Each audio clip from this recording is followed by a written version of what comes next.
do like this. yeah, perfect. Okay. You can do it a Because couple of Milky's times so too. You cute. just That's kind why. of, What? It's because Milky's so handsome. I know. He yeah, looks and good. very symmetrical You're as getting well. flustered. Yeah. Yeah, I am getting flustered. Looks maxed to the max. Okay. I'm just gonna go right now then. Word. Okay, perfect. Hey, thanks for tuning in to the Sober Noise podcast. This is, I believe, our fourth episode. You know what? Doesn't even really matter because today is a very special day. We have our first guest here. I will introduce him here in a moment, but I just want to take the opportunity to give a couple shout outs.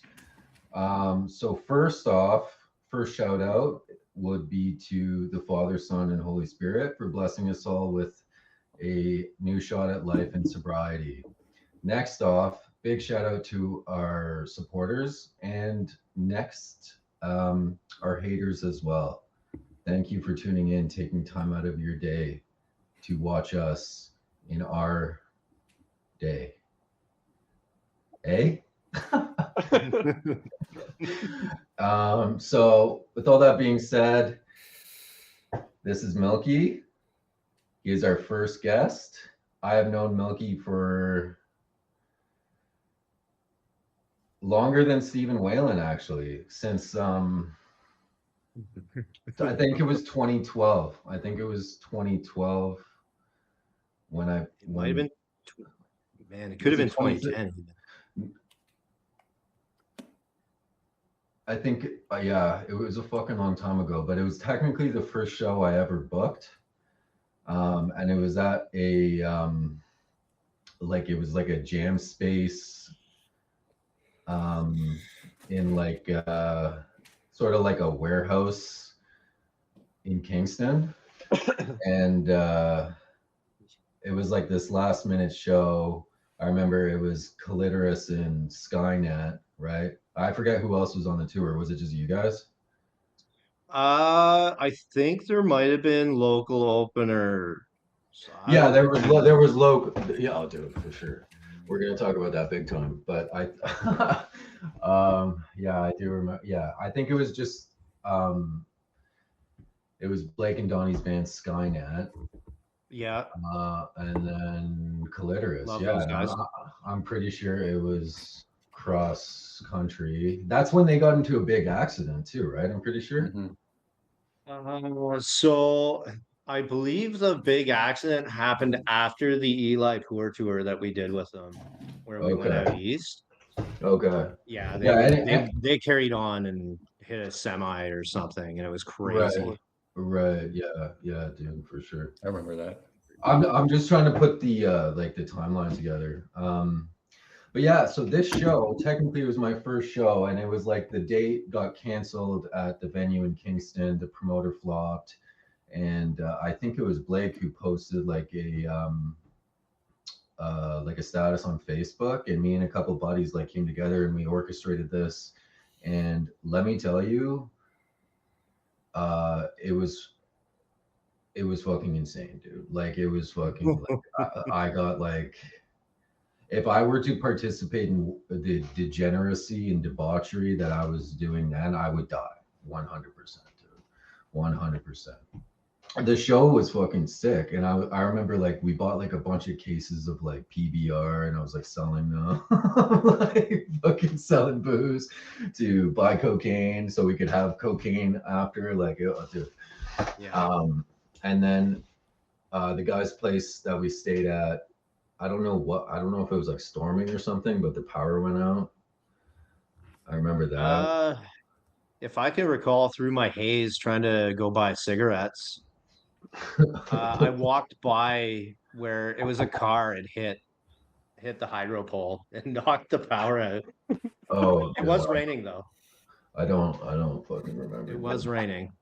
I don't remember. I just remember it was like it was just. It was debauchery. Yeah, pure debauchery. And yeah, so that was officially like my first show I ever booked, and that was the first time I met Milky. Yeah. That was a crazy show, dude. Yeah.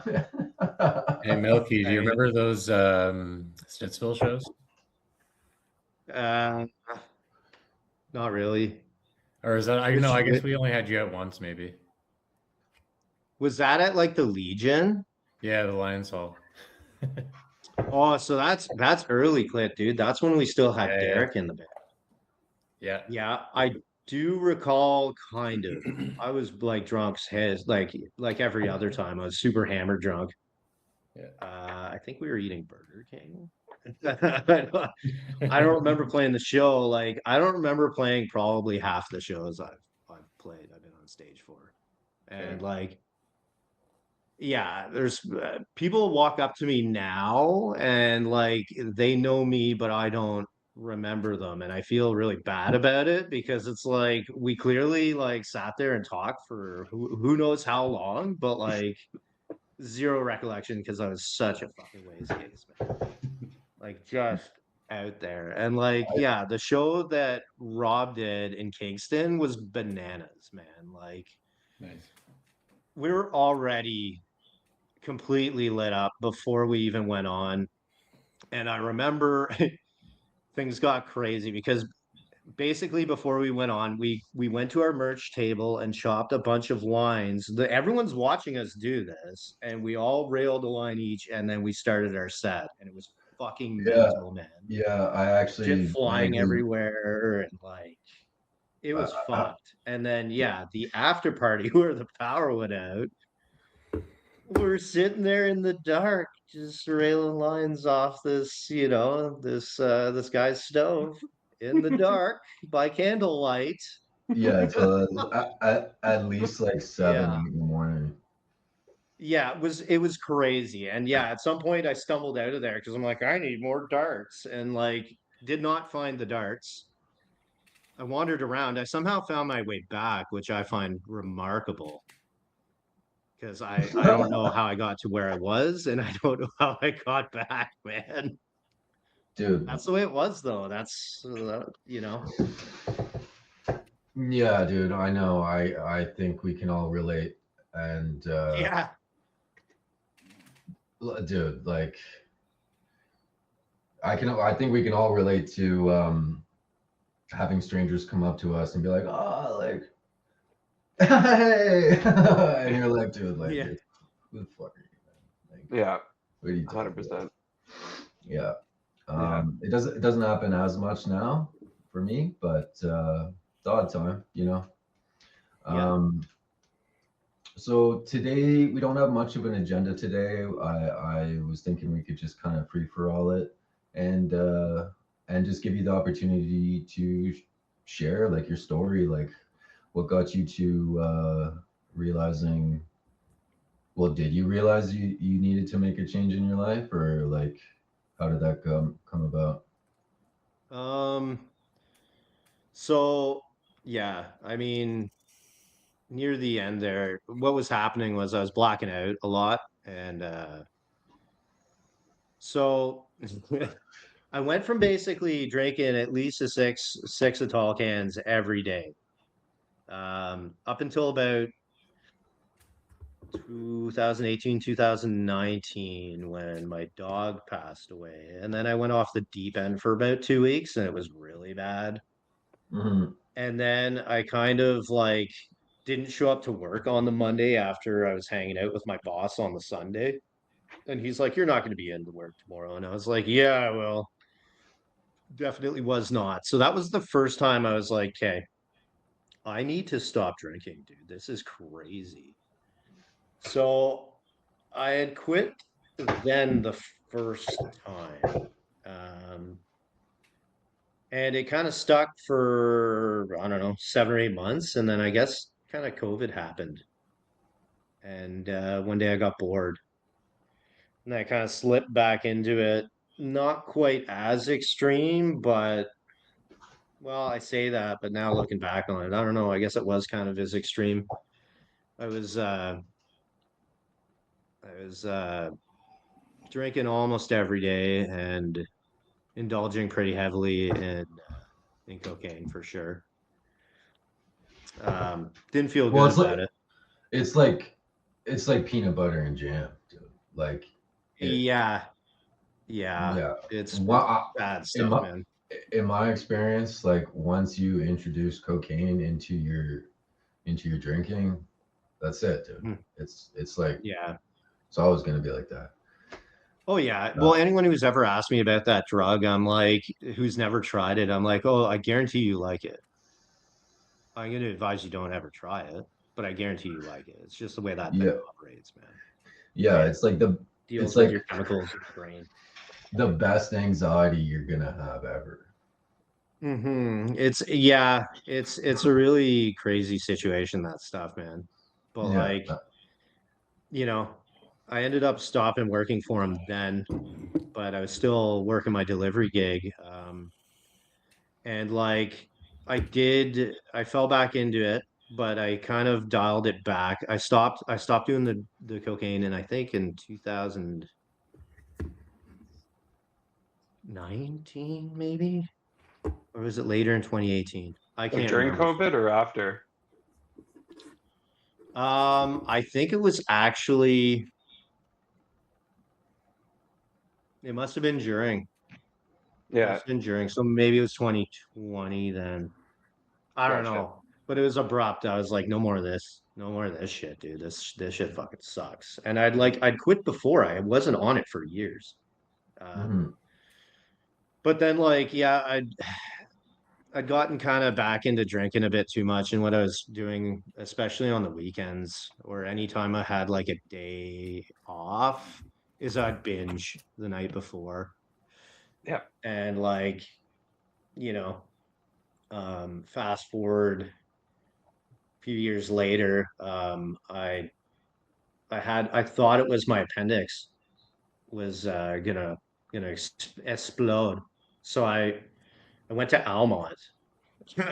Went to Almont because I was like, I'm not sitting in any of these hospitals forever and just gonna die. So I like went to Almont. They drew the blood, they did the whatever, and I remember the doctor being like, "Are you fighting something right now?" And I was like, "No, I don't think I'm sick, dude." It's like, okay, and I was like, "All right." Didn't really think about it. And I went and saw my doctor for like, I think my yearly or whatever, not long after that. And he's like, hey, dude, you need to like really stop drinking. And I was like, being the drunk, the addict that I was at the time, I was trying to like be like, well, is it how many? I mean, what do you mean? Like, can I still drink like X amount Yeah. per day? Or if I don't drink during the week, can I like have like six on a Friday and six on a Saturday? And he's like, no, you just need to slow down. But my idiot brain was all like, cool, I'll just binge on the Hmm. weekends. Yeah. So I Blood work tells continued the story, doing man. that for a while. And then what ended up happening was Durf McGurk was showing up, and Durf McGurk didn't show up that often. That was actually what Aaron used to call his sleepwalker, but I got the same guy. Basically, I would get hammered drunk, smoke a bunch of weed, whatever, just turn myself into a pile of mush, and I would pass out. And then I would wake up the next day without realizing that I had like gotten up and like pissed on the floor somewhere, picked a certain tile floor that I needed to take a leak on, you know? And like after doing that so many times, I basically, the shame became a powerful motivator. And I was like on the phone with my dad like a year and a half ago, after one more of those incidents, going to buy cigarettes. It was like 4 in the afternoon. I'd been lying on the floor trying to like just put crackers down because I couldn't eat. I was so hungover. And I was talking to my dad. I'm like, man, I can't fucking do this anymore. This is ridiculous. Like, what the fuck am I doing with my life? Like, my doctor told me if I keep this up, I'm gonna fucking die. And then on top of that, I'm like, I'm buying these cigarettes. I don't even want them anymore. Like, I fucking hate them. Um, and he had quit. My mom and everyone had quit. But my dad's like, well, why don't you just not have one then? And it was like, as simple as that was, I was kind of like, fuck, yeah, I guess I'm just not gonna have one. So I bought the pack. It was my safety pack. Um, and that was kind of it. I picked up my food. I went home and I was like, I'm not fucking drinking or smoking anymore. And that was it. It was like the flip. I'd flipped the switch, man. I got so fed up with everything being a waste case, being a fucking mess, doing shit I didn't remember, being an asshole, just everything you can think of. My poor mom, dude, when I was living there, when I was in the band, I'm like, Oh you yeah, put up with so for much sure. bullshit. You put up with so much shit. Me, like, shit, man, waking up on the front lawn or waking up halfway up the stairs. Like, sorry, mom, sorry to all my family for putting up with that shit for so long. Cause it's like, Yeah. that's ridiculous, man. And you don't realize it when you're in when you're in like the throes of that, when it's owning you, how fucked up you are and how you're being, man. Oh yeah, dude. Like, It Hundred was percent. nice to get some clarity, and like to finally be able to flip the switch, to be able to flip the off switch, because like as cool as it is to be like, oh, I can be I don't have it. I can't, there's no moderation for me, dude. Full tilt no. or nothing. So it was like, Yep. okay, we're going Yeah. nothing. We're not doing, I have to abstain. There's no like, oh, I can go have a few or whatever. That's not, doesn't work for this guy, man. Yeah. No. I think that is a myth created by big booze to sell more booze. Sell more booze. Big Booze Yeah. is watching. Yeah. 100%, man. Like very, very similar. Just off switch, done. Don't look back. It's Yeah.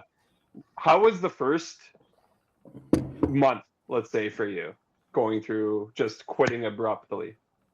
Yeah. So I quit abruptly, but I was using THC as a harm reduction. So Okay. THC really helped me. And I'm talking because when I quit smoking weed too. I didn't want to smoke anything else.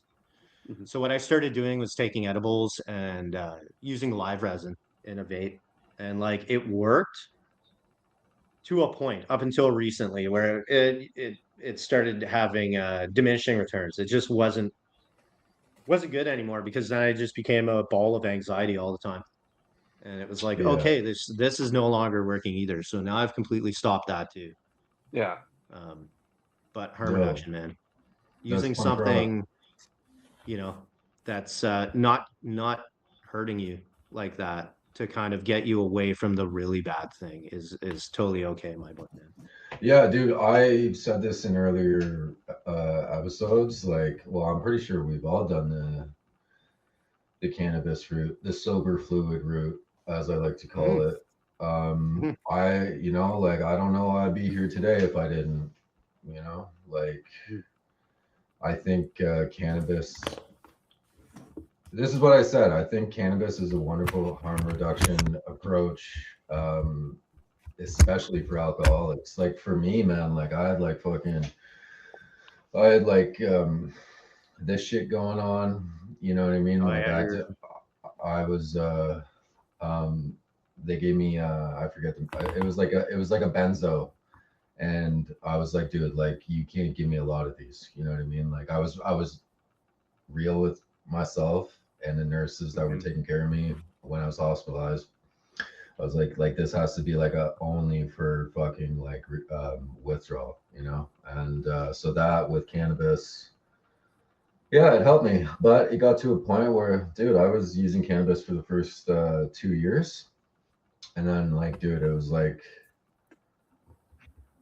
just like this perpetual panic attack fucking spiral that I was Yep. living in, and honestly, yeah, like, I have the most time out of everyone here, but like, dude, your stories are all like so powerful to me, honestly. Like, Milky, like, the fact that you're able to do this in like the first like year and a half, man, like, dude, that's phenomenal. Yeah. It's Steve, huge. tough as Thanks. nails, and Waylon, like putting his faith in God and like really staying true to himself. That's fucking awesome, dude. Like, I didn't fucking find myself till like maybe like 3 years ago, dude.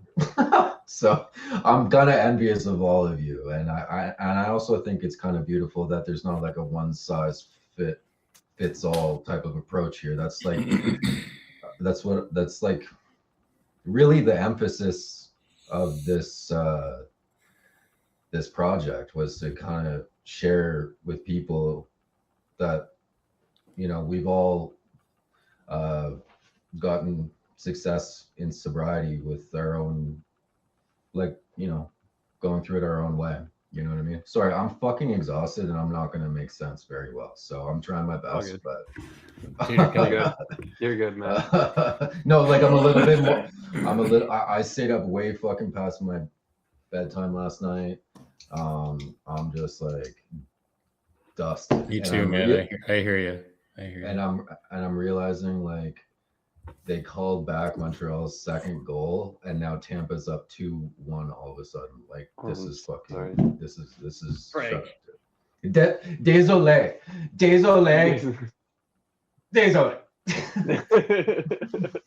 Fuck, dude.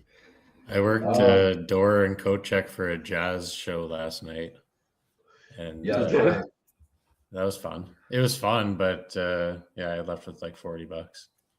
Nice. It was Jazz $40 is music. $40. From someone's Yeah, it was code, nice. or they pay? No, not from. No, I got paid in tips $40. Just helping myself through people's Yeah. points. Oh, nice. Pulls out a piece of gum. Great tip. They were all really nice. Only had 2 chews on it. It's fine. Was it a good show? Yeah, it was decent. It was just like a local group that did like a double set. They did one set and then they took a break and then did another set. It was like Nice. I don't know, 62 walking. That's nice. Oh, that's not too bad. And so, wait, were you okay, dope. Montreal tied it up. Okay, so I'm feeling a little bit better. I'm a little bit more fired up now. Let me just take a sip of water. Let's go, baby. Let's go. I have a side quest question for Milky. Yeah. Recently, you posted your Necrophagist album that you finally got. Oh yeah. Is this like a high school like were you into them in high school and shit, or like what's going on? So like, man, I was super happy about that because I say support local, odds and sods, etc. Buy your records at places like that. But I had found that on Amazon, and I was like, "There's no way they Yeah. have Necrophagist Yeah. on Amazon." So I was like, "Buy now." It Yeah, showed up, and I was 100%. like, 100%. happy as big as shit. I couldn't fucking believe it. I'm like, I own this on vinyl. No way, dude. Yeah. It was so yeah. hard to find the lore behind that album. Like even like back in the day when I'd use like SoulSeek to download shit, you'd always find it like 128 kilobytes per second or some shit like that. But yeah, it's in my cart on Amazon. You right can now. you Hell can yeah, dude. Love that You can- album. Would love Yeah. to be able to play even a fraction of any of that on an instrument. Yeah. Never will. But yeah, Muhammad kind of like showed up, blew everything the fuck up, was all like, you guys all suck, watch this shit. And then he was like, okay, bye, I'm gonna go work for BMW. And he's an engineer and he's refuses to ever make anymore. Yeah.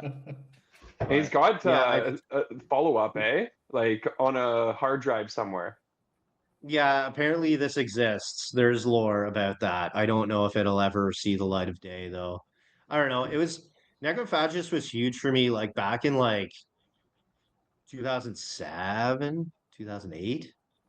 I was working for Auto Parts Extra, dude. I was doing work for Auto Parts Extra in Bell's Corners, and I was doing parts pickups and returns out in the East End, and I had to be there at like 7:30 in the morning. And I had like my iPod with one of those tape player things, and I would just like listen to Necrophagist and be all stoned all day, ripping around the East End, destroying my trucks. They gave me the only truck with a V8, and the first day I had it, I blew the transmission out of it. But I was also the Perfect. fastest driver they had. So if they needed something like now, they'd be like, Milky, we need you to go pick this up at Ultram, and we need it in 5 minutes. And it'd be like, all right, 10-4. And I remember like they put a new set of tires on that truck in the springtime. And then come the end of summer, sort of almost fall, my boss was all like, dude, you burned through that entire, like, those tires are bald now. What have you been doing? I'm like, I don't know, man. You guys tell me you want something fast. Don't ask questions, like. It's like, well, we put a transmission in it, and now we've had to put these tires on it. And not long after that, I blew the motor out of it. It was like, yeah, well, necrophagus and parts driving. Yeah. If you don't chew Big Red, then fuck you. Yeah, it was fun though. Necrophagus is sick, dude. I wish I could play like that. It's unreal. Yeah. Unreal. Big shout out Holds to up too. It's like 22 years old. I just want to circle What's that, back. dude? Okay, big shout out to our parents. Yes. Right. Yeah. Yes. 100%. All right. Yeah. Next. And step parents. Yeah. Oh yeah. Parents. Come on. Yeah. And low key shout out to Amazon for having like fucking clutch records available to order. Pretty sick. My record collection has grown tremendously too. We do gotta hold it down for odds and sods in places like that though. Yeah. You gotta keep supporting Odds and local. sods, Vertigo. Yeah. Odds and sods, Vertigo.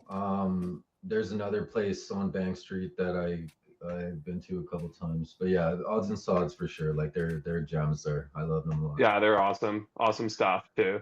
There's a new one, Yeah, Baked Goods as well on Baseline. And my favorite that I used to go to was Legend Records on Wellington, because they have the basement. Yeah. And you could just fucking peel through the dust. The first place I always go to is the soundtrack section, because you can find some fucking gems there. Like all old, like I got the Abominable Dr. Phibes soundtrack sealed for $8 and it's worth a hell of a lot more than that. Cosmos, Twilight Zone, like fucking rippers, absolute rippers there. And then that's so sick.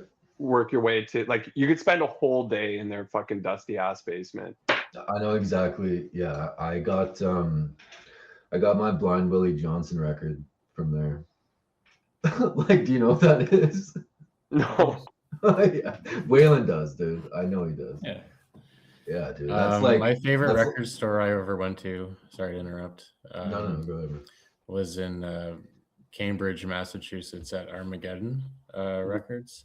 It was owned by I think one of the guys from Drop Dead. And I got a copy of Siege Drop Dead from there. And that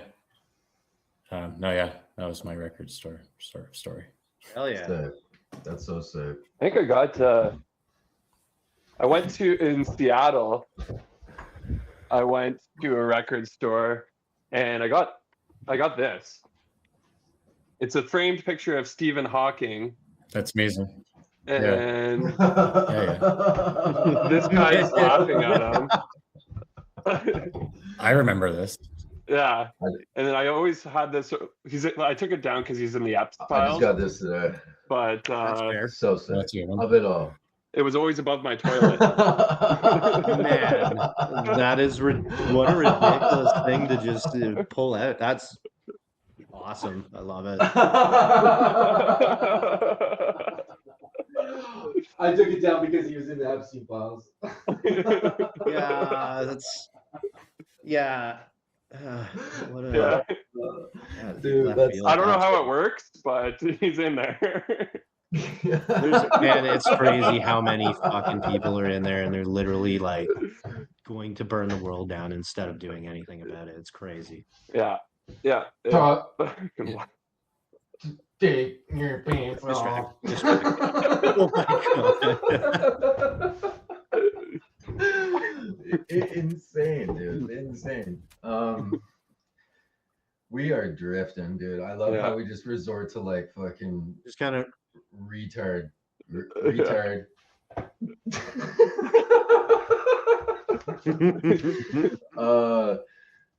All right. So, Milky, how long have you Yo. been sober now?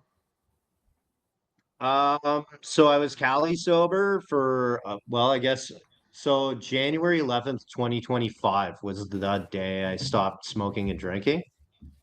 And then like what, like a month or a month and a half ago, I stopped THC and caffeine as Caffeine. well. Wow. So I'm like completely off of everything. No Were stimulants. you a coffee guy or did you slug back monsters?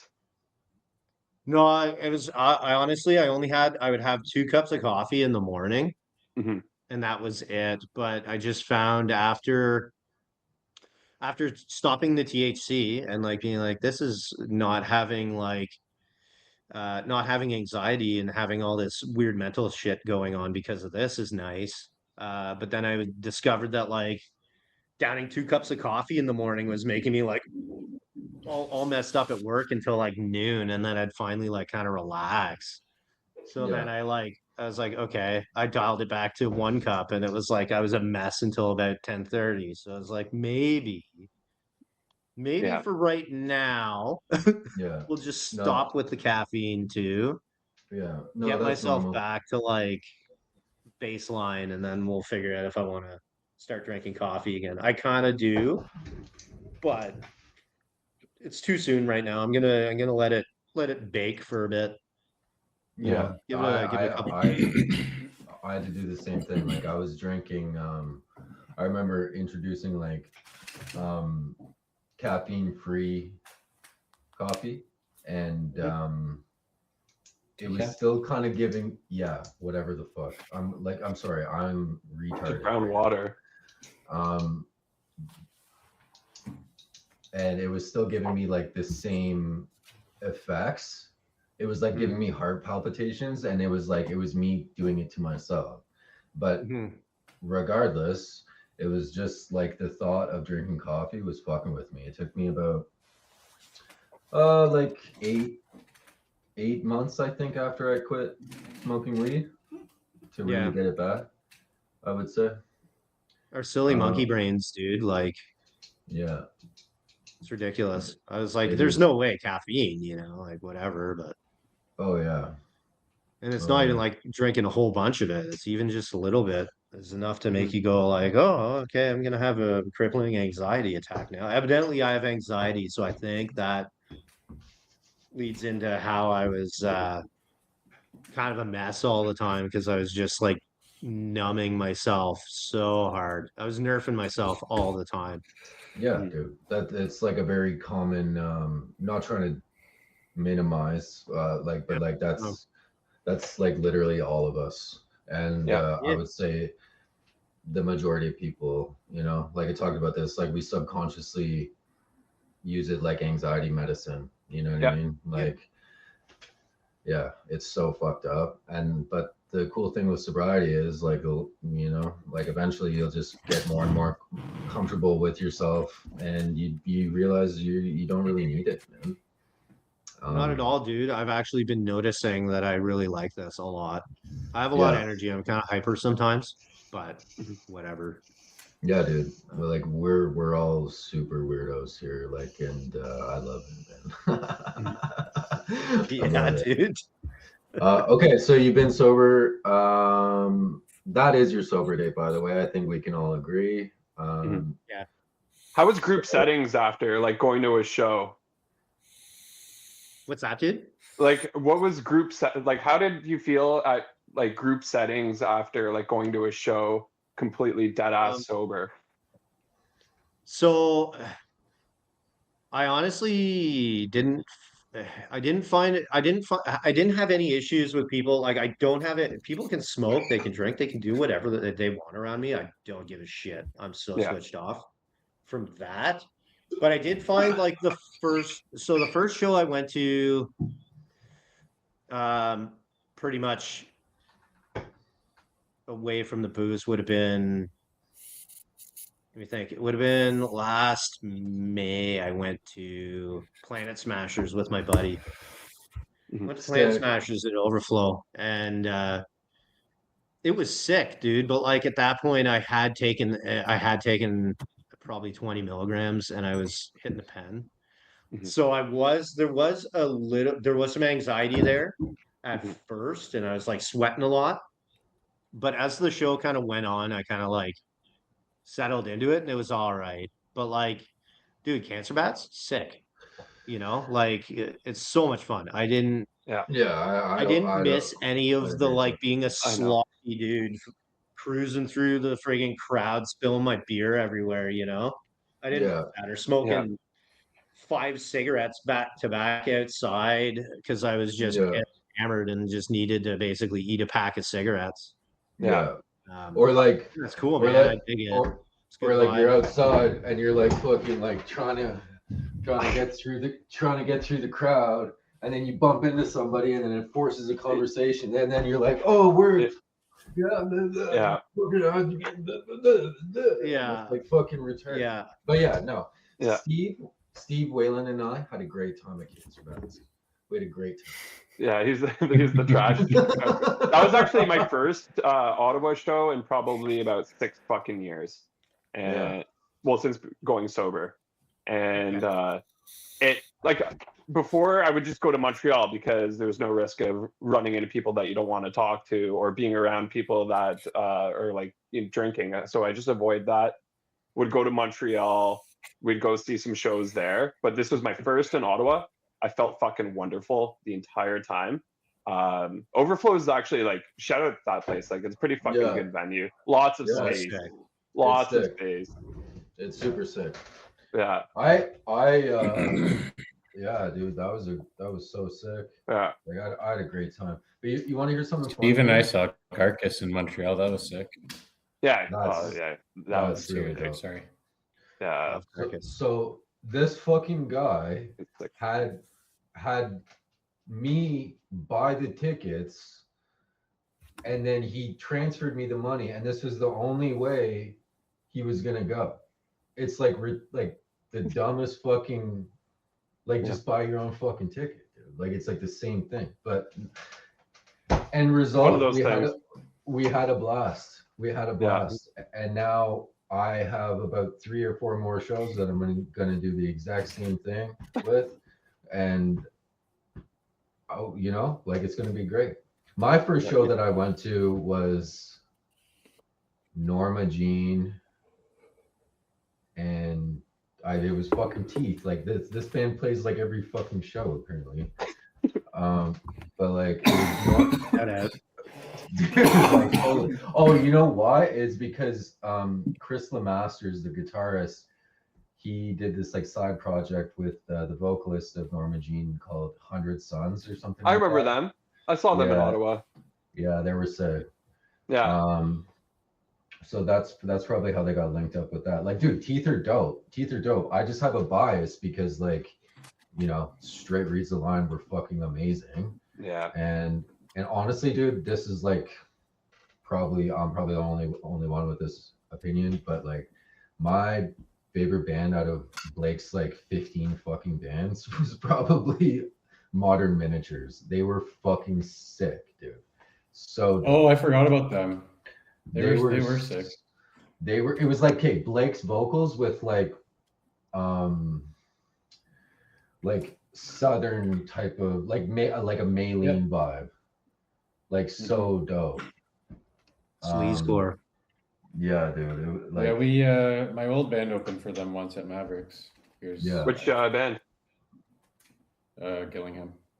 Ah, yes. R.I.P. Mavericks, man. That used to be a venue.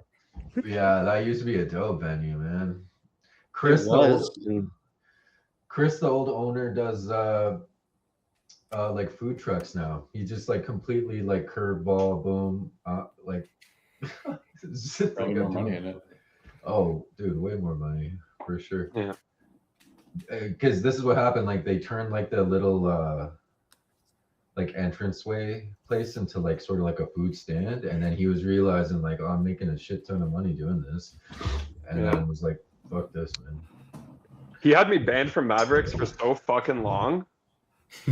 Chris specifically, and there was like really no, well, other than being a drunk slob, but so maybe he did have a reason, but like I'd always have to like show up, explain myself, like how I'm gonna conduct myself that night, and then like eventually Tony would come out and let me in. But it was always a battle to like even walk through the fucking doors, ticket in hand. He fucking hated me. Rightfully Dude, so though. Tony shops at one of my stores, bro. Oh I really? love Tony. Yeah, He's he's the a best, beaut. man. He's Yeah, such he's a a good beaut. dude. He's such a good dude, man. I remember trying to Um, get kicked out. I got kicked out for trying to use Steve's ID one time at Magic when I was 18. He had his health card, and I was like, "Oh, this looks kind of like me." And then I got kicked out and banned for a little bit too. Not That at was title all. fight. Wasn't he like, Yeah. I know this fucking guy? Yeah, he's like, "This isn't you," and I'm like, "Yes, it is." Yeah, It's totally me, dude. I don't know what you're talking about. that's I Well, so fucking you're funny. hate this there. guy. That's so fucking funny. Yeah. Okay, I'm gonna ask you a couple more questions, Melky. Okay, just to get like a Alright. good understanding of where you're at. Yep. So you've been sober. Oh, and you stopped smoking the same day, right? Exact same time. That's so fucking sick, dude. That's so Got sick. tired of it, man. Stopped smoking. Okay. Taking notes. Yeah. Yeah. And then so what's your gender?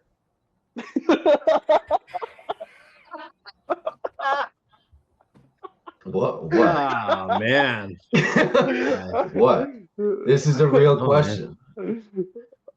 Male. I'm a dude. Trick question. Gender doesn't exist. So I'm gonna write Sure. big it.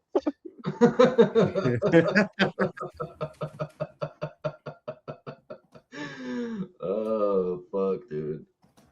Oh, it's fucked. Jesus Christ.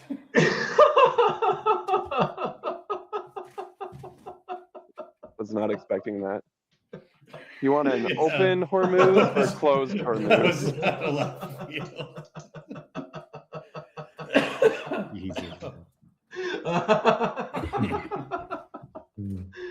Okay, so what I've got January 25th, 2025. Stop January 11th. smoking- Oh, okay. That's cooler actually. January 11th. Stop smoking at the same time. drinking, Bigot.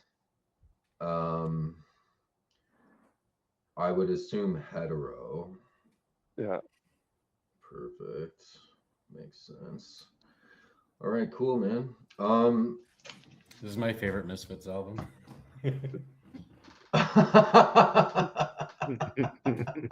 Love that. That's amazing. Okay. Yeah, that's perfect.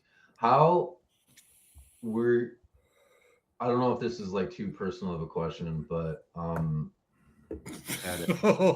fuck.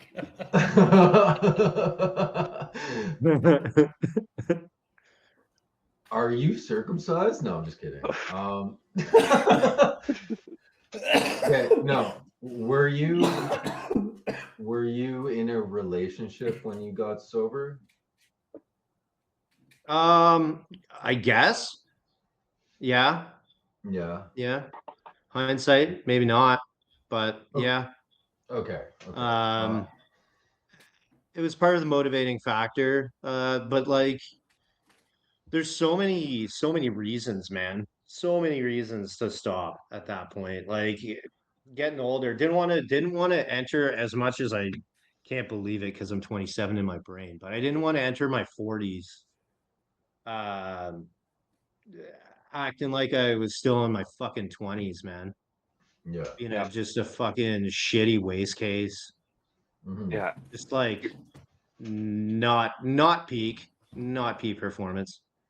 Yeah. And it would ruin shit, dude. Like I'd talk to my buddy, I'd be like, yo, let's go fucking dirt biking on Sunday. And then like, you know, I'd get fucked up on Saturday night, and then I'd wake up at like 11 and I'd be like, either I'd go out there and just be hungover as fuck and like almost kill myself, because I'm just like not with the program, Hmm. or I just wouldn't show up at all. Yeah. And it would happen with all sorts of things. That's just an example, but like, you know, like I like riding bikes, like bicycles and shit too, man. And it's like doing that hungover is literally like the worst shit in the world. So like a Yeah. lot of the things I enjoy doing, I put completely aside. Even playing music, I really kind of put shit down for a long time after I quit playing in clit. Because I mean, multiple reasons. There's bad taste in my mouth, but I just kind of couldn't be bothered anymore. And then like trying to pick it up when you're hammered, Hmm. once you're not practiced up anymore, it's you just kind of making a bunch of fucking noise for a little bit, and it's pretty easy to be like, well, fuck this too. Then I don't know, man. I was just basically my hobby was getting fucking shit faced, and Yep. then being trying to recover from the hangover, and then just doing it all again.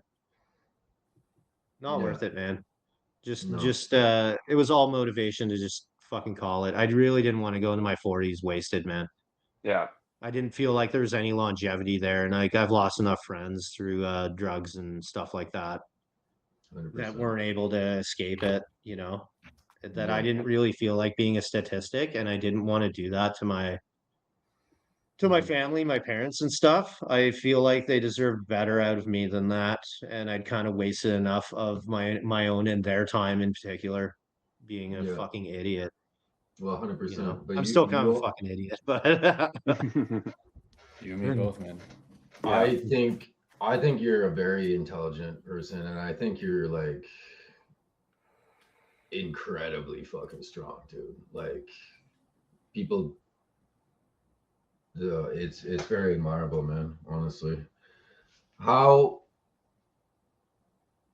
uh hmm, how long was it for you until you started feeling like I don't know, man. I don't know how to explain it. Like I don't know, more comfortable in your skin. uh yeah, so like the first 3 or 4 months I was pretty rabid. Yeah. Like Oh yeah. Yeah. I had a fuse about that long, Mhm. Yeah. and like being a mechanic, like the second anything was even remotely difficult, I'd be like, shit starts getting, you know, I start yelling, banging and smashing shit.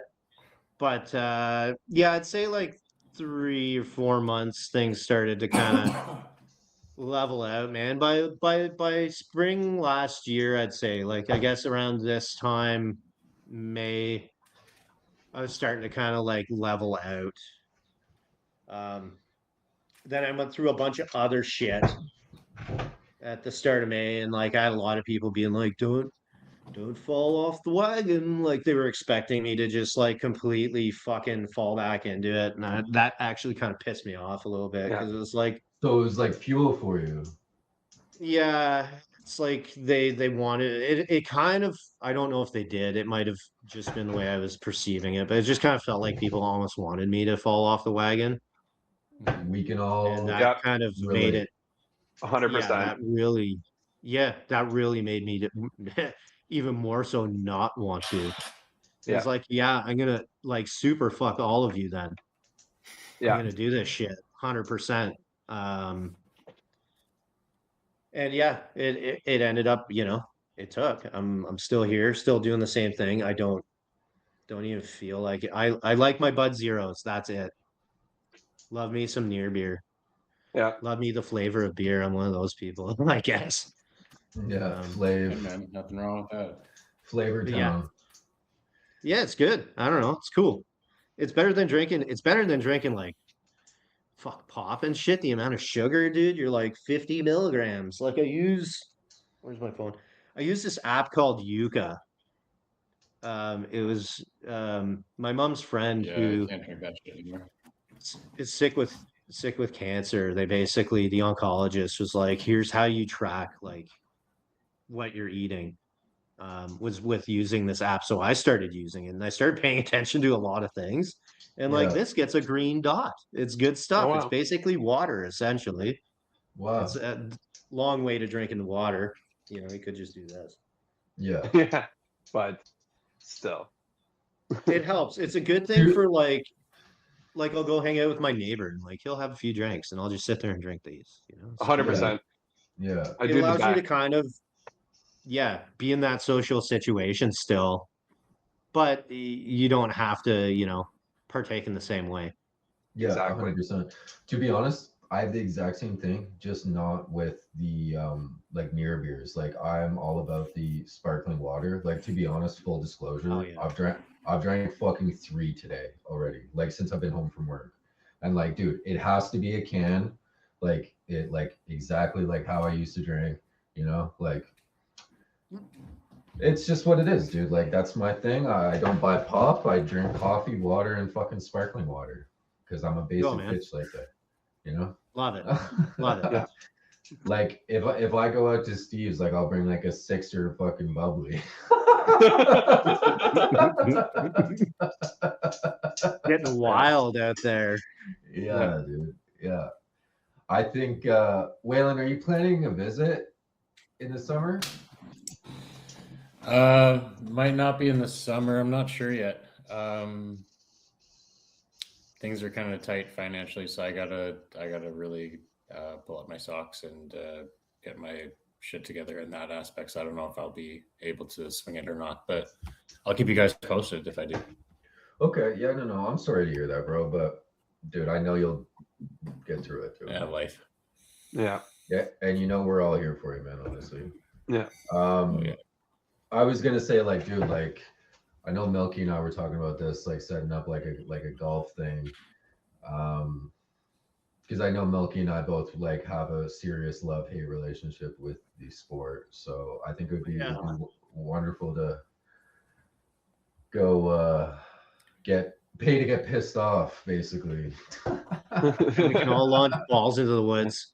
Yeah. You know, it's funny. I was actually just talking about it with some coworkers and buddies the other day about how cool golfing looks. Oh, So, it's I want to get into it. terrific. Yo, buddy, it's actually a lot of fun, but it's like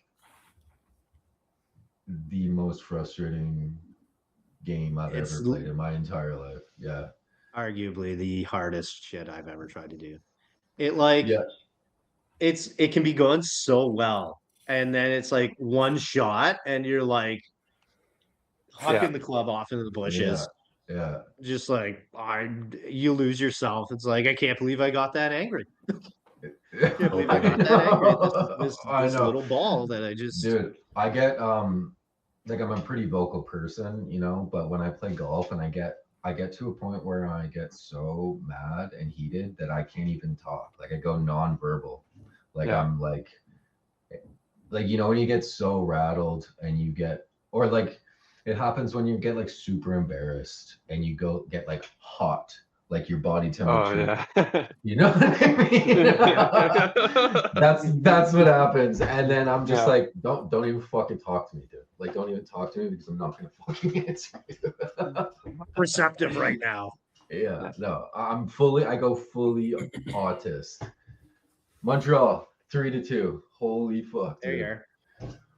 Oh my I'm god. always cheering when it comes to the hockey playoffs, dude. If it's a Canadian team, I'm cheering for them. And as much as even the Leafs, dude. As long as it's a Canadian team, Oof. I will cheer for them. I can't believe Ottawa didn't at least get a goal. I know they got robbed on one, but like that would have tied it, and it would have been a different game. Yeah, it was bullshit. Yeah. Here's And hoping they even called it a their goal. next one. They've come out strong, dude. fucking I Philly missed the showed up Timberwolves though. game the other day too because I was watching the Suns game. But yeah. Yeah, Philly did good the other day, right? Yeah, they fucking showed up. Basketball's in the playoffs right now. Yeah, they just did the play-ins. Right. It's similar to football, right? Like there's like teams that go to the like 10th and 9th battle for 8th. I don't know how it works exactly, but I know it's like 9 and 10 play each other to get like a wild card essentially. Oh, big shout out to this Seattle Seahawks also. Basically, shout out to all of my fucking teams. Shout out to the Montreal Canadiens right now. Shout out to the Seattle Seahawks. Shout out to um, the Seattle Supersonics when they come back. Um, I can't get on board with the NBA. Like, dude, there's traveling nonstop. They don't call fucking anything. LeBron James is like 50 years old. Like, They won. like there's so much fucking collusion. Like, it's just bullshit. The It's just collusion bullshit. in the draft, I can certainly get behind. It's just bullshit, dude. Honestly. But March Madness is fucking dope. I'm not gonna lie. So I was gonna say something that was pretty important, and I fucking don't remember, man. Hands off the tracks, bud. So bad today, dude. I slept like 3.5 hours. Like, I'm so fucking tired. Love that. I did that yesterday. I passed out trying to watch the boys on the couch. And I woke up at like 3:30 and I was like, my neck and I had a tension headache going, and I was like, this is awesome. And then I couldn't get back to sleep. So I like set up my music room again, unpacked all my instruments, got them back out, got them out of their cases because I was like, humidity's high enough again. I can set everything up. And I started like I played fucking, I don't know, I practiced a bunch and I played some video games, and then I like crashed again at like 6:30. Just Yeah. spastic, man. ADD as fuck. What's like, okay, so I know you got a new computer and Yeah. you're looking at getting recording stuff. What's going on with music for you? So I back last May, I basically like kind of reached out and I was like, anyone want to like write some heavy as fuck shit? Because I had some anger that I had to kind of get somewhere, put somewhere. And I know that for me, writing really heavy fucking music is a great outlet for that. Of course. And then fast forward, I guess a month or two, Fro, my guitar player from Immersed, messaged me and he's like, "Let's." I mean, I've been talking to some other guys too, and shout out to them. Um, but like Fro was like, "Let's do this," and he actually rode. So Fro does like I think he does like bicycle safety courses and stuff. Like he's a really big rider, dude, and he rode the Trans Canada basically from like I don't know Westboro or wherever he lives all the way to my house here in Oh Stittsville shit. to That like guy's a beaut. see what was up and what we were gonna do. And like I showed him kind of what I'd been writing. I've been actually fucking around in E standard a lot at that point because I figured out how to make E standard sound heavy, and I was like, this is cool. I shout out to Silosis for that one because like as soon as I discovered Silosis and how fucking heavy they were in E standard, I was like, oh man, I need to do this. I need to fuck with E standard a little bit. And it's Yeah. like, you know, if a riff is heavy in E standard, it's fucking heavy. If it's not heavy in E standard, then it's drop tune. That's it, right? So I was like, this is fucking wicked. I've been writing all these riffs and stuff. He came out, I showed him some, he was into them. So then fast forward a little bit, we met up and we just started jamming, man, working off. We started off with like one riff that I had, and he's really good at like just kind of pumping shit out, man. Like he'll just work off of what you got and he'll kind of just start shitting out different riffs, and we'll figure, I'll be like, this works, or I'll add something to it. And then next thing you know, we've got almost a full track. And it's like, we've been kind of working that way. So far, we're kind of like almost at 3 tracks. I kind of go back and forth. Sometimes I'm like, maybe we should blow this up and we'll try and mix and match some stuff. And then other times it's like, well, maybe we do leave it like that. I kind of keep going back and forth. We need to meet up again. We don't meet up as much as, I don't know, as I would like. But at the same time, we both work a lot. And he's also got another project he's involved in that takes up time as well. So like this thing was meant to be sort of like a low pressure sort of deal. And whenever we get something out, we'll get something out. Initially, I was kind of like, it'd be cool to have something out in the spring. but it's the spring, and it's like, well, it's not it. That's okay. We'll get to it, but yeah, it's gonna be pretty heavy stuff, I think. Not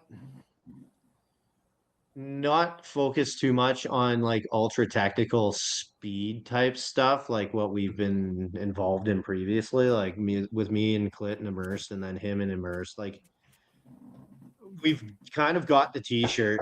It's cool, man. I'm more into some really heavy groovy shit. Like last year, I called it the summer of slam, dude. I was listeing to like Peeling Flesh like every day.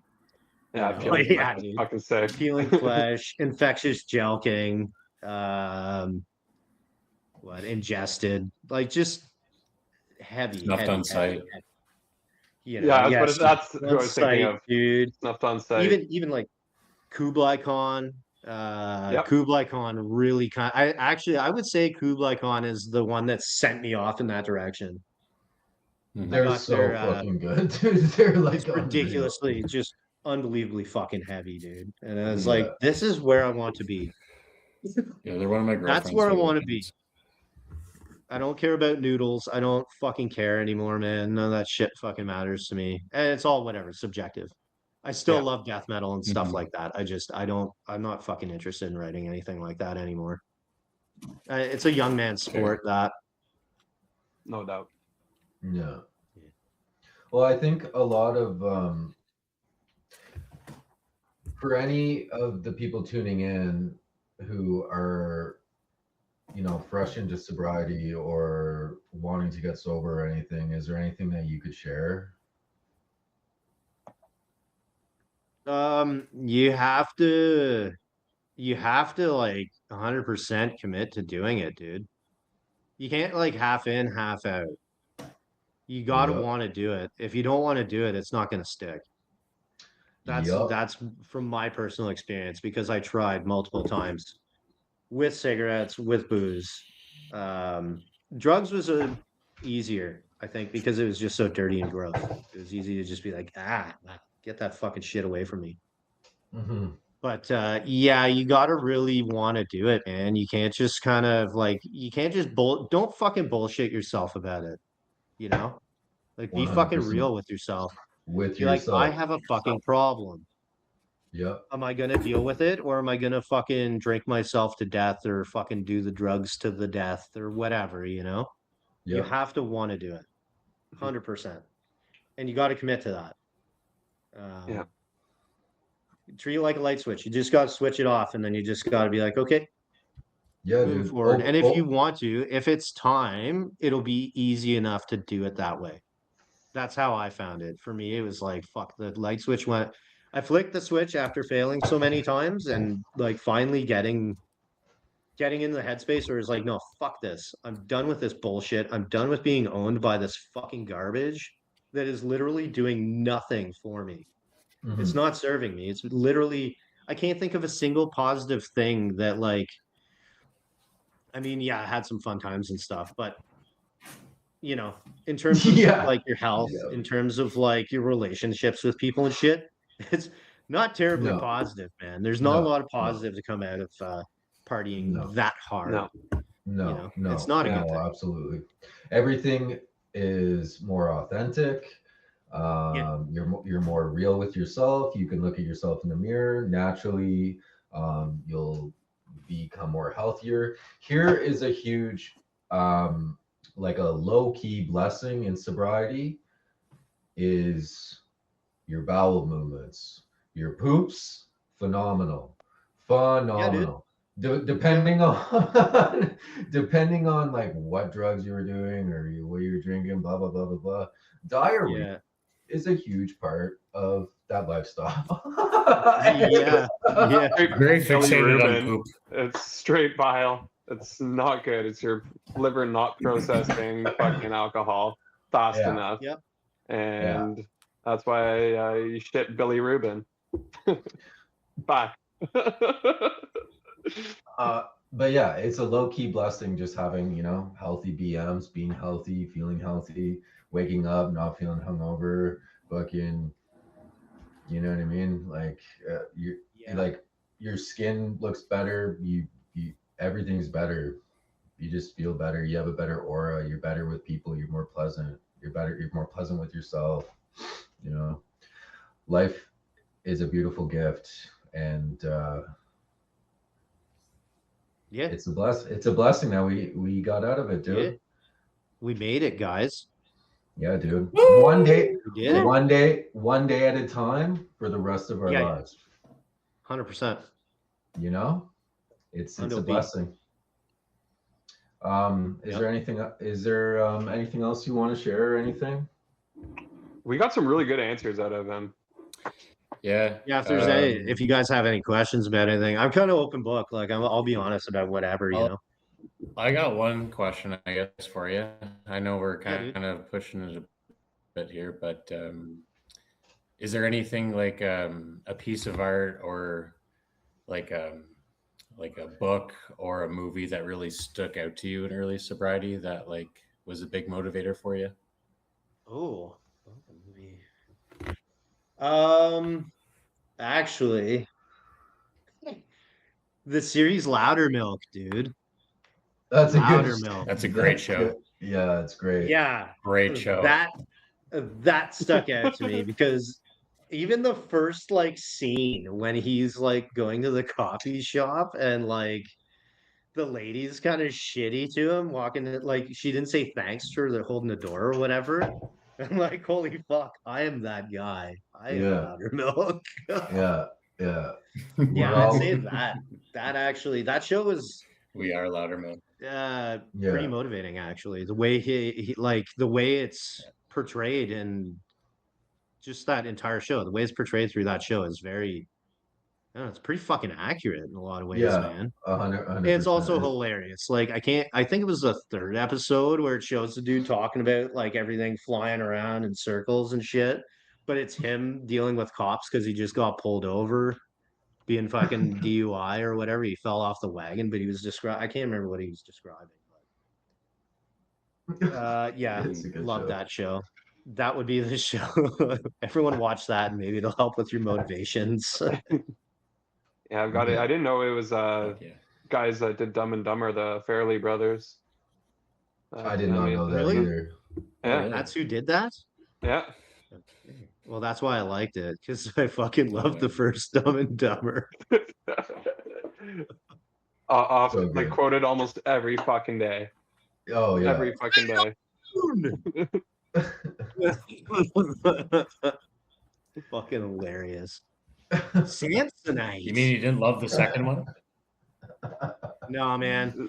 I find a lot of the time with sequels outside of like, I don't know, Secret of the Ooze or something. Or Bill and Ted, I suppose. And even Wayne's World 2 wasn't the worst. I find with I love sequels, Wayne's it's World like you lose the magic a lot of the time. It's like they're trying to recapture lightning in a bottle.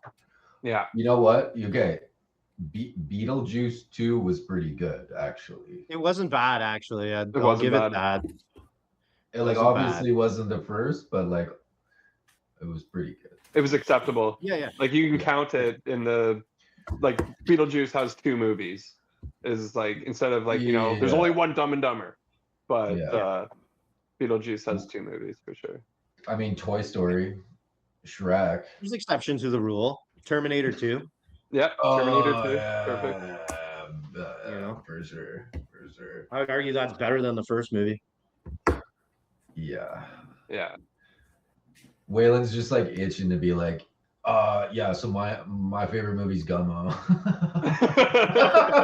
Watching Reading that back Gummo in the day too. and being like, I don't know what is happening. And Gummo too, and it's just like episode 3 of our podcast. Just Waylon in the bathtub eating spaghetti.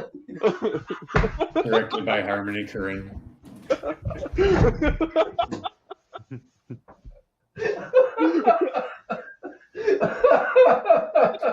Rob's dead. I just I decided- think so. I think we lost Rob. Oh my god, dude. Are you okay, my friend? Looks like Montreal's going to overtime. Yeah, I know. Fuck. That was so funny. Just Waylon in a bathtub eating spaghetti. That's with, like, amazing, dude. I love that. bunny With bacon ears on. stapled to the wall. Man, the level of like, it's just kind of awesome. I wish I'd actually witnessed a bit more of it in person. Because it sounds like you were quite the messy boy. Who, Walter? Oh, dude. Yeah, Yeah, Walter. yeah. Hey Milky, do you recall hearing about, or were you ever at that party that I crashed Aaron's house? I think I was there actually pre things getting all fucked up. I think I Yeah, was there before I that. fell off the handle because I think, I don't know, one of the boys made a comment and I took it the wrong way. They were complimenting my girlfriend, saying she was pretty, and I took it as like, oh, what are you, like, trying to flex on them or whatever. And then the Hulk came out, and then out of nowhere I just took Aaron's fucking Motorhead memorabilia. I was like, fuck Motorhead, smashed it. Moving on. Is there anything else you want to share? Like, let me think. Let me think of some question. Have you experienced? Did you try like meetings or anything like that? No, No. never did that. I'm super stubborn, dude. Like really, really fucking stubborn. And I'm like, nope, fucking doing it myself. And that could be why it took so many tries, perhaps. But again, I think it circles back to like commitment to the entire thing. I just don't think I was ever fully on board with it. I knew what I had to do. I just didn't want to do it per se. Yeah. Yeah. No, I get And that. it that's when you kind of look for reasons to fall off the wagon. Like, oh, day I'm gonna get all my hammer. Yeah. Yeah. It's just commit to it, man. Commit to it. You can do it. Did we get enough? Again, that's what worked for me though, dude, because I know of a few people who did use like AA, NA, Yeah. and Yeah, that's me what they too. need to do it. And it's like, if that's what it takes, then do it, man. Yeah. You're going to enjoy your life a lot better without all the shit, without all the cloudiness, the haziness, all that bullshit. Yeah, 100%. Honestly, like, I think I've shared this in earlier episodes. Like, you don't actually have to wait for your life to hit like crazy rock bottoms to try to make a change. You know what I mean? Like, you don't. I feel like we can all agree that it would be Exactly. It would be if we could go back and redo it, we probably would. You know what I mean? But that's not how life panned out for us. But that being said, like, you can there is not a one size fits all approach in sobriety. No, not at all. Like, you can I would recommend going to meetings. I would recommend doing this or doing this. You're like exploring what works for you. Like, there's so much literature out there, any form of like mental or physical exercise, like revisiting hobbies that you once had that you lost because of addiction, or you know what I mean? Like, these things are massive, dude. Like, those are huge, dude. Yeah. Once you discover that it's like, holy fuck, this is so much fun. Why did I stop doing this? Oh yeah, because I was a fucking waste case. Yeah, because I couldn't. You start doing it again, and it's like, man, I still love doing this. Yeah. And being in this cycle of a binge, you get stuck in a binge for so long, or like an on and off binge for so long, you don't even remember like how it started, and you look back and you're like, oh, I got in an argument with like my girlfriend, and I spiraled, and now my life blew up, and then that blow up turned into its own, and it's just like this fucking snowball fucking effect. It's I much can cooler, tell you- dude. Sorry, go ahead. Oh yeah. I can tell you kind of where it there were signs early on that I was gonna have problems with alcohol. Like, I mean, alcoholism runs in like on my dad's side and in my mom's side too. Not with my mom, but it's there. But like I can tell you it kind of started was with Clit. We were playing. We basically had gotten so practiced up that the running joke for us was like, let's see how fucked up we can get and still play this shit live. And that's kind of how it started happening. Was like, okay, we gotta be fucked up to play, man. We gotta be way more fucked up than anybody here, and we're gonna go up and fucking grind at like 300 BPM. Like, that's sort of how it happened. And then next thing I knew, I was a raging fucking alcoholic, you know? Yeah. Just doing it all the time, sitting at home alone, getting hammered, you know, going into mom's liquor cabinet after I fucking downed 6 or 8 beers, and I'm like, what can we drink here? Yeah. Some fucking Drambuie. Just whatever, you know, just some awful shit. Yeah. Just wake up the next day like my fucking insides want to be my outsides. Yeah. Oh man. Yeah. And then it gets to a point where like you just lose yourself in it. That's a kind of a quick process, dude. And then you're like, it doesn't take long. No, like Steve mentioned this earlier too. Like you have to drink to do like everything. Yeah. Everything. Yeah. You got to pre-drink to drink. Like I used to. No idea, dude. Like. I was talking to my dad about it tonight. I was like, I used to drink 6 beers to go drink 6 beers. Yeah. 100%. Yeah. You got to drink the beer to drink the beer. Were you one of those people like Waylon and I that you would notoriously lose your shit, like your phone or your wallet or something? Actually, it was pretty good. I always have a carabiner. I've always had a carabiner for my keys. Me too. Still lost them. Yeah, my big problem was not losing stuff. It was me doing stuff I shouldn't be doing when I'm fucking hammered, like driving home. Used to happen all the time, dude, and I'd feel like a fucking idiot the next morning, you know? Bounce my car off a curb because I nodded off. Just stupid, man. Just so dumb. That's it the kind of trouble you can get yourself in. And I can see how people get themselves in that kind of trouble.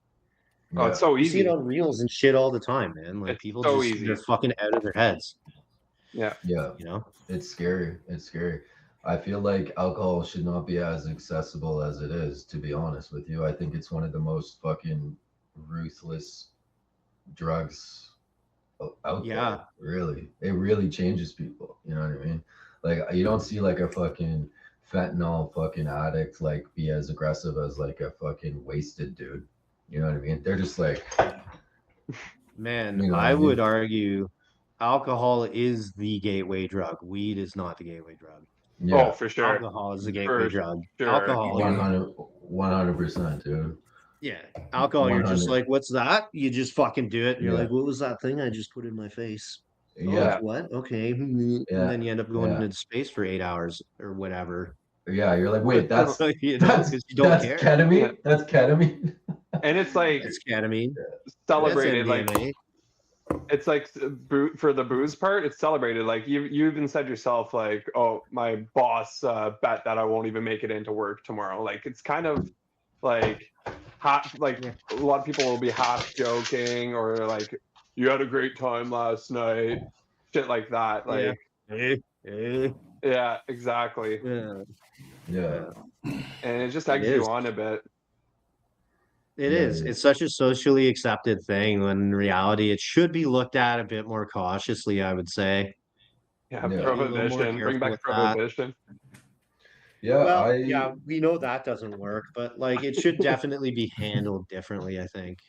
Well, I think Yeah. like this is sort of in the realm, like topic of harm reduction, but like bars, if we're gonna look at bars like sort of like safe consumption sites, then they should be held accountable to like ensure that that people are drinking responsibly. How like they're trained to, like with the smart serve or whatever, but literally no fucking pub or bar does that shit, dude. Like, Yeah, so not very often. Not unless you're sleeping on the bar or you're falling all over the place emptying shit. yeah, I think the best way to approach that would be like 3 drink maximum for everybody. That's all you get. yeah. That's all you're allowed. Well, yeah, because that's still like safe consumption, dude. Like Yep. I can only speak from my perspective, but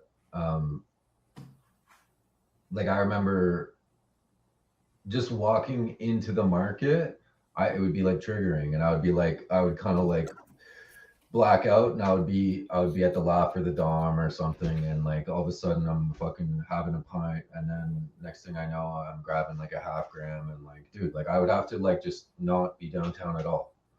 You know what I mean? So it's like, yeah, these places are great, but they can be like triggering for people who are trying to remain abstinent.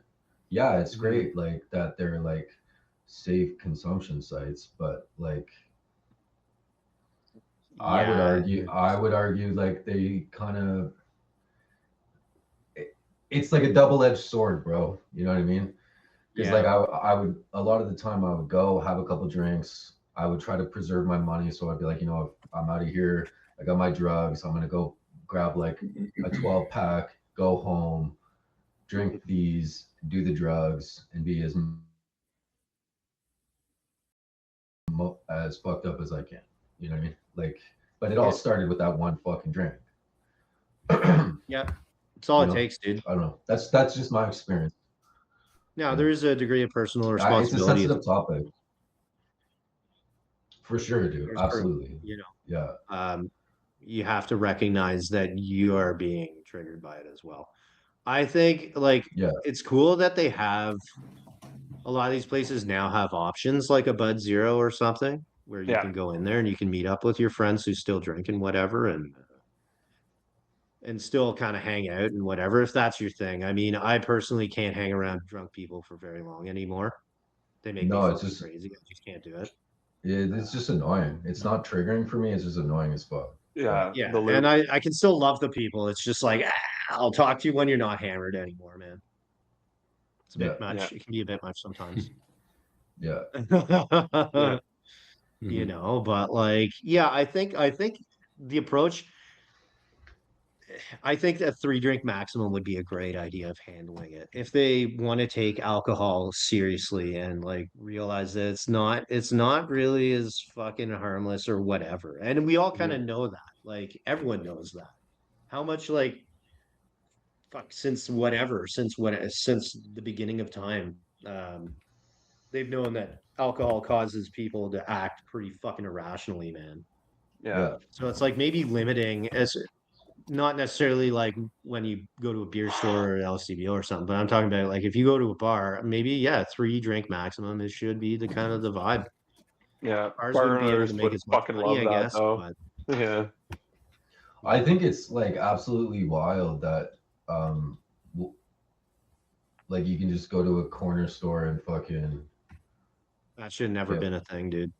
Like it was like that was like a Quebec thing, and like, dude, when I lived in Quebec, it like, dude, let me tell you, my drinking got worse, bro. Yeah, all their mustaches are stained yellow from the fucking cigarettes they smoke.